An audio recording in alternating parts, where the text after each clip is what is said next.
नमस्कार दर्शकों, मैं एस्ट्रो स्नेहा शर्मा आप सभी का दशा महादशा कार्यक्रम में बहुत बहुत स्वागत करती हूँ। हम जान रहे हैं ज्योतिष विज्ञान के बारे में। हम अब तक पिछले 2 एपिसोड में जान चुके थे लग्न और द्वितीय भाव। लग्न और द्वितीय भाव क्या है, इसके बारे में मैंने आपको विस्तृत रूप से बताया था कि ये होते क्या है, क्या फल प्रदान करते हैं। ज्योतिष विज्ञान में तीसरा स्थान कुंडली का क्या कहता है। जैसे मैंने आपको पहले भी कहा था, हर भाव अपने जीवन के हर एक हिस्से की अलग कहानी बयां करता है। तो तीसरा स्थान आपके जीवन में क्या लेकर आया है, क्या लेकर आएगा या क्या लेकर आ चुका है, उन सब के बारे में कैसे बतलाएगा कि इस भाव से हमें क्या क्या जानकारी आपके बारे में मिलती है। ऐसे देखने जाएंगे तो कई सारी जानकारी है। ये भाव जो है वो उपचय है, अपलौमिक भाव है। इस भाव में पाप ग्रह जितने भी होते हैं वो सबसे ज्यादा अच्छे फल देते हैं। यूं कहें कि ये भाव जो है वो किसका है, ये भाव है आपके पराक्रम का, आपके अंदर के साहस का, आपके जीवन में हार नहीं मानने वाली क्षमता का। इसको हम ऐसे ले सकते हैं जैसे आपके जीवन में बहुत ज़्यादा उलझने हैं, बहुत ज़्यादा कष्ट है, लेकिन फिर भी आप निराश नहीं हैं, तो वो आपके भीतर का साहस है।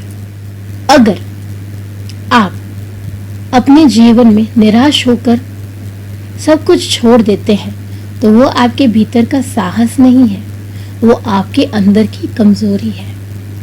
तो आपके अंदर का साहस, आपके अंदर का पराक्रम कौन दर्शाता है? तीसरा भाव दर्शाता है।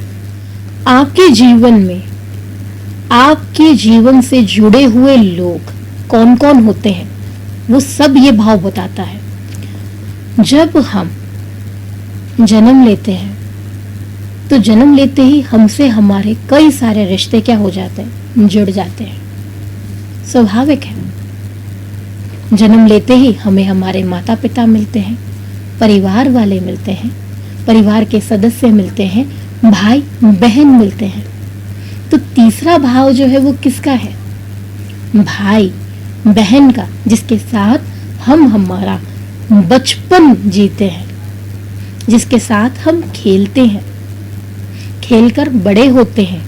हमारे मित्रों के साथ हम हमारी दुनिया जीते हैं, बाहरी दुनिया भी हम हमारे मित्रों के साथ जीते हैं। उनकी सहायता के साथ हम आगे बढ़ते हैं, वो हमें काफी कुछ सिखाते हैं। परिवार वालों के साथ तो हम वैसे ही सीखते हैं, लेकिन मित्र भी कुछ कम नहीं होते सीख देने में। अच्छा मित्र मिल जाए तो जीवन बना देता है, लेकिन एक बुरा मित्र मिल जाए तो जिंदगी बर्बाद कर देता है। तभी तो कहते हैं कुसंगति से बचे। सत्संगति जीवन में मनुष्य को सदैव आगे बढ़ाती है और सफलता के द्वार पर ले जाकर छोड़ देती है, लेकिन कुसंगति व्यक्ति को जीते जी नर्क के दर्शन कराती है और सफलता से असफलता के द्वार तक लेकर जाती है। तो ये है तीसरा भाव, संगति का भाव। इसके अलावा हम यहाँ पर बात करें तीसरा भाव, तो तीसरा भाव और क्या जानकारी देता है? ये देता है पत्र व्यवहार। पत्र व्यवहार आ गया, हमारे हस्ताक्षर आ गए, हमारे साइन। हम बात करें तो आज के समय में हमारे हस्ताक्षर हमारे लिए क्या है, सोच के देखिए। अगर आप किसी भी पेपर पर साइन कर दे बिना पढ़े तो क्या हो सकता है? बहुत बड़ी मुसीबत में फंस सकते हैं। तो हमारा दस्तखत हमारे लिए क्या है? यूं समझ लीजिए, हमारा दस्तखत हमारे लिए बहुत कुछ है। उसके बारे में भी हमें यहीं से पता चलता है। कहीं आपके साथ कोई धोखा तो नहीं होगा। कैसा धोखा कि आप कहीं पर भी गलत जगह हस्ताक्षर कर दें। अब कुछ लोगों की आदत होती है, साइन करते हैं भूल जाते हैं कौन सा साइन करना है, एक साथ 2-2, 3-3 साइन चल रहे हैं। सबसे बड़ी समस्या, साइन करते करते भूल जाएंगे कि साइन क्या था। बिना सोचे समझे कहीं पर भी साइन कर दिया, या फिर अपने साइन को सही तरीके से नहीं किया, कि आपका जो सिग्नेचर है वो आप तक ही सीमित रहेगा या कोई भी व्यक्ति ये सिग्नेचर देख के बता देगा कि ये सिग्नेचर किस व्यक्ति का है। ये भी यहाँ से पता चलता है साइन की इंपॉर्टेंस। अब इसको ऐसे समझिए, हमारा साइन जो केवल हमारे लिए या कोई दस्तावेज ले उससे रिलेटेड हमको वहां पे दस्तखत करना पड़े, लेकिन एक ऐसा साइन जो पूरे विश्व में प्रसिद्ध हो जाए, उस साइन को क्या कहेंगे फिर? जैसे पहले के टाइम पे हम देखें ऑटोग्राफ, आजकल तो सेल्फीज का जमाना है, पहले क्या था? ऑटोग्राफ। अगर आप किसी फेमस व्यक्ति से मिले हैं, सबसे पहले आप क्या करते थे? पेन पेपर आगे करते, सर ऑटोग्राफ प्लीज, उनके हस्ताक्षर लेते थे।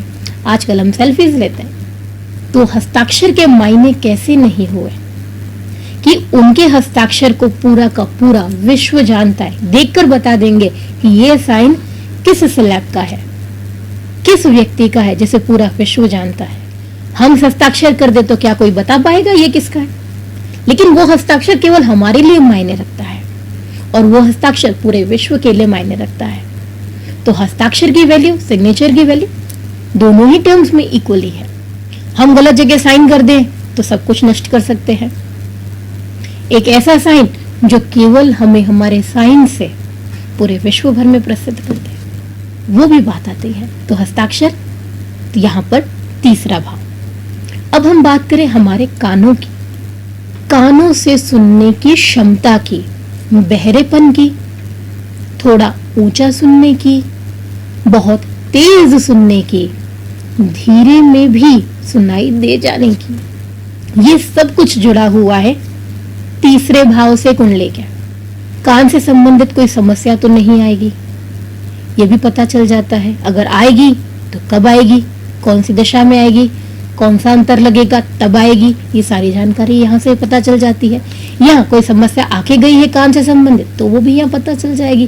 प्रॉब्लम किससे रिलेटेड रहने वाली है, इससे रिलेटेड कोई सर्जरी तो नहीं है, ये सब कुछ पता कैसे चलेगा? तीसरे घर से। तीसरे स्थान को हम अच्छा ज्यादा नहीं मानते क्योंकि अष्टम से अष्टम कहते हैं, आठवें से आठवां, इसीलिए शुभ नहीं माना जाता स्वास्थ्य संबंधित, क्योंकि तकलीफ तो ये देता ही देता है, ये तो पक्का है।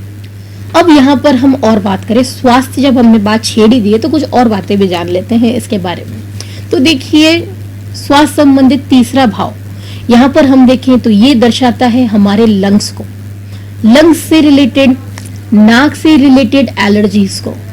लगातार कॉफिंग का इशू है, बहुत ज्यादा कफ है, सांस लेने में दिक्कत है, दमे की परेशानी है, तो वो भी इसी भाव से ही देखा जाएगा। मान लीजिए शुक्र और शनि का कंजक्शन हो गया, लग्न क्या है? तुला है, अस्थमा की प्रॉब्लम आएगी, निश्चित रूप से आएगी। दोनों बल्कि मित्र हैं जबकि, तब भी आएगी। कारण क्या? बृहस्पति की राशि में बैठेंगे शुक्र और शनि, यहाँ पे दमे की समस्या देंगे क्योंकि लग्न क्या है? तुला। उस हिसाब से यहाँ पर राशि जो उदित होगी वो धनु राशि उदित होगी, तो यहाँ पर ये एक समस्या देता है। तो दमे की समस्या, सांस लेने में तकलीफ, एलर्जी के कारण लंग्स में इंफेक्शन होना, ये सब कुछ, लगातार कफ का बनना, ये सारी की सारी दिक्कतें तीसरे भाव के अधीन होती हैं। अब कुछ संबंधियों के बारे में बात करें, रिश्तेदारों की बात करें, परिवार वालों की बात करते हैं, तो इस भाव में आपके चाचा आते हैं, आपके मामा आते हैं, कजन चाचा आते हैं, कजन मामा आते हैं, तो ये भी आपके रिश्तेदारों के अंदर में आते हैं। इसके अलावा हम यहाँ पर बात करें ऐसे व्यक्ति जो आपके अंडर नौकरी करते हैं, आपके लिए काम करते हैं, या आपके अंडर में जो लेबर काम करते हैं, आपकी अपनी फैक्ट्री है उसमें लेबर लगा रखे हैं आपने, वो सब कुछ इसके अधीन है। सबसे बड़ी समस्या हमारे यहाँ लेबर टिकती नहीं है, कितना भी कोशिश कर लो, कितना भी उनको अच्छे से रख लो, लेकिन जिस दिन काम होता है उस दिन सारी लेबर भाग जाएगी। कोई ना कोई छुट्टी पे, कोई बीमार है, किसी को कहीं जाना है, किसी को काम ही नहीं करना है, काम छोड़कर ही चला गया, कुछ ना कुछ ऐसा होगा कि लेबर आपके यहाँ टिकेगी नहीं। जब सबसे ज्यादा आपको जरूरत होगी उसी समय लेबर अपने हाथ खड़े करेंगे, साहब हमें तो काम नहीं करना। या ऐसी कोई समस्या आ जाना आपके पास, जिस दिन सबसे बड़ा ऑर्डर आया उसी दिन ही समस्या होना शुरू हो गई। तो ये भी तीसरे भाव से जुड़ा हुआ है। अब कुछ व्यक्तियों को अपना सब्जेक्ट लेना होता है साइंस से रिलेटेड, साइंस से रिलेटेड बच्चों को अपना सब्जेक्ट लेना है तो तीसरा भाव इंपॉर्टेंट है। यहाँ से देखा जाएगा कि जातक की विज्ञान में रुचि कितनी है, वो भी इसी भाव से देखने को मिलता है। तो ऐसे कई सारी बातें हमारे जीवन की कुंडली का तृतीय भाव कहती है, और भी ऐसी कई सारी बातें हैं। वापस से मैं इस विषय पे जब प्रोग्राम बनाऊंगी तो आपके लिए और कई सारी जानकारी लेके आऊंगी। समय अवधि सीमा है, तो जितना हम प्रयास करते हैं कम से कम समय में आपको ज्यादा से ज्यादा जानकारियां दे सके, क्योंकि पूर्ण जानकारी तभी मिल पाएगी या तो आपका ज्योतिष में बहुत ज्यादा रुझान हो, आप उसके बारे में पढ़ते हो, तो आपके अंदर क्या डेवलप हो, इंटरेस्ट डेवलप हो, आप अपनी परेशानियों को खुद समझना शुरू करें, क्योंकि ये ऐसा ज्ञान है जो हमें हमारे जीवन में तकलीफों को दूर करके सुखों की ओर लेके जाता है। अब कैसे लेके जाता है इसको हम ऐसे समझ सकते हैं, क्योंकि ज्योतिष क्या है? ज्योतिष एक मार्ग है जो हमें सचेत करता है। अब ये हमारे ऊपर है कि हम को जो मैसेज मिल रहा है हम उसको कितना समझ पाते हैं। अगर हम उसे सही समझ पाते हैं तो अपने जीवन में उन्नति करेंगे। अगर हम नहीं समझते हैं तो जीवन में जैसा चल रहा है वैसा चलने दो। बदलाव करना ही क्यों है? जब समझ ही नहीं आ रहा या समझना ही नहीं चाहते तो जैसा चल रहा है उसे चलने दो, यही बात रह जाती है। आपके मन में यदि प्रश्न है, जानना चाहते हैं ज्योतिष के विषय में, अपनी परेशानियों का हल चाहते हैं, जोधपुर में रहते हैं तो आप हमसे हमारे कार्यालय पर संपर्क कर सकते हैं। हमारा पता है MGH रोड, कांग्रेस कार्यालय के बिल्कुल सामने, दशा महादशा ज्योतिष वास्तु सेवाएं। आप जोधपुर के बाहर रहने वाले हैं, हमारे प्रोग्राम को देख रहे हैं, अपने बारे में जानने को इच्छुक हैं, तो आप फोन पर भी पेड कंसल्टेंसी के साथ में हमसे अपॉइंटमेंट ले सकते हैं। अब बढ़ते हैं हम आगे प्रोग्राम में।